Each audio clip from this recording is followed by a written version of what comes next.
Faith is the belief in the truth of something that does not require any evidence and may not be probable by any empirical or rational means. Reason is the faculty of the mind through which we can logically come to rational conclusions.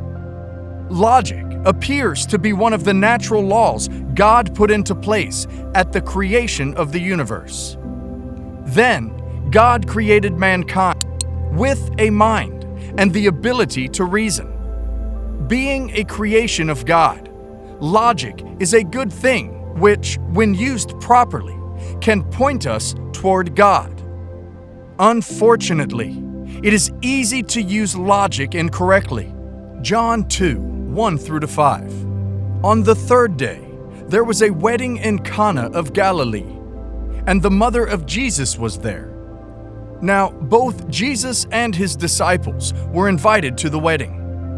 And when they ran out of wine, the mother of Jesus said to him, "They have no wine." Jesus said to her, "Woman, what does your concern have to do with me? My hour has not yet come."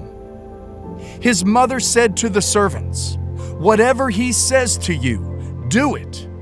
You and I, as believers, must move from logic and reasoning and do whatever the Word of God says. Christ is the power and logic of God.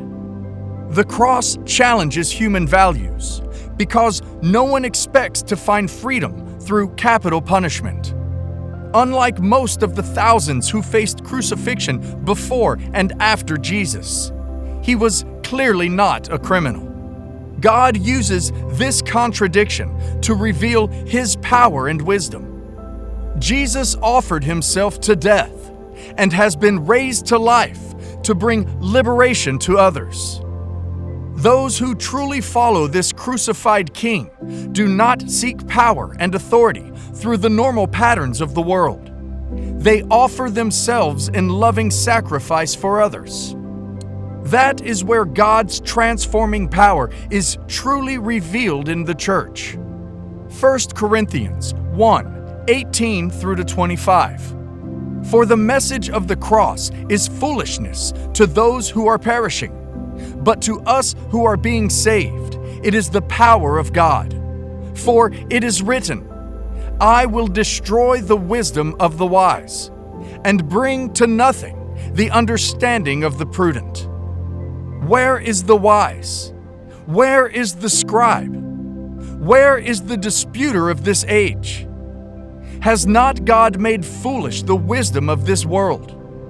For since, in the wisdom of God, the world through wisdom did not know God, it pleased God through the foolishness of the message preached to save those who believe. For Jews request a sign, and Greeks seek after wisdom. But we preach Christ crucified. To the Jews, a stumbling block, and to the Greeks, foolishness. But those who are called, both Jews and Greeks, Christ the power of God and the wisdom of God. Because the foolishness of God is wiser than men, and the weakness of God is stronger than men. Where is the wise? The wise use logic and reasoning. Where is the scribe? The scribe use logic and reasoning. Where is the disputer of this age? Has not God made foolish the wisdom of this world? It is by the word of God. His mother said to the servants, "Whatever Jesus says to you, do it." You and I, as believers, must move from logic and reasoning and do whatever the Word of God says. Christ is the power and logic of God. 1 Corinthians 1:25-31. Because the foolishness of God is wiser than men, and the weakness of God is stronger than men. For you see your calling, brethren, that not many wise according to the flesh, not many mighty, not many noble are called. But God has chosen the foolish things of the world to put to shame the wise. And God has chosen the weak things of the world to put to shame the things that are mighty, and the base things of the world, and the things which are despised, God has chosen, and the things which are not, to bring to nothing the things that are, that no flesh should glorify in His presence. But of Him you are in Jesus Christ, who became for us wisdom from God, and righteousness, and sanctification, and redemption, that, as it is written, He who glories, let him glory in the Lord. Isaiah 29:14. Therefore, behold, I will once again deal marvelously with this people, wondrously marvelous. And the wisdom of their wise men will perish, and the discernment of their discerning men will be concealed. The truth is, most people are not going to be significantly influenced by logic to behave something contrary to their convictions. There is a need to believe, so that faith is generated, so that faith is maintained. Mark 11:24. Therefore, I tell you, whatever you ask for in prayer, believe that you have received it, and it will be yours. Usually, sentiment trumps logic. And although neither Jesus nor the apostles were strangers to logic, it was not their primary tool. When Peter says to be ready to make a defense to everyone who asks you to give an account for the hope that is in you, according to 1 Peter 3:15, he didn't mean to start with the ontological argument for the existence of God.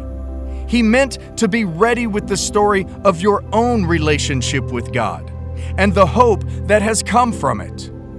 Someone who bases his beliefs on emotion will not be able to track a logical conversation. Logic, in the hands of a trained apologist, is a powerful tool, but equally convincing is the empirical evidence of the Christian life. We are the light of the world, according to Matthew 5:14. The darkness may not like the light, but it cannot deny its existence. Titus 2:7 and 8. In your teaching, show integrity, seriousness, and soundness of speech that cannot be condemned, so that those who oppose you may be ashamed, because they have nothing bad to say about us. His mother said to the servants, "Whatever Jesus says to you, do it." You and I, as believers, must move from logic and reasoning and do whatever the Word of God says. Christ is the power and logic of God. John 20:29. Then Jesus told him, "Because you have seen me, you have believed. Blessed are those who have not seen, and yet have believed. Trust in the Lord with all your heart, and do not lean on your own understanding." Proverbs 3:5 and 6. In all your ways acknowledge Him, and He will make straight your paths. Faith in God has no options. The only option is God. Faith in Jesus has no option. The only option is Jesus. Whatever the Word says do, please do. You will experience and see the hand of God. Jesus said to him, Mark 9:23, "If you can believe, all things are possible for one who believes." Romans 10:17. So faith comes from hearing, and hearing through the word of Christ. Having faith that prevails over logic can make your connection with the Lord stronger, but sometimes it can waver. Whether you're going through a hardship or questioning your current beliefs, finding faith that overcomes reasoning can bring you back to God and make you stronger than ever. And when you're unsure where to turn to develop your faith, it only makes sense to look at the Bible. These Bible verses about faith will help you understand why faith is so important and will help you cultivate your own faith in your beliefs. Do not depend on your logic.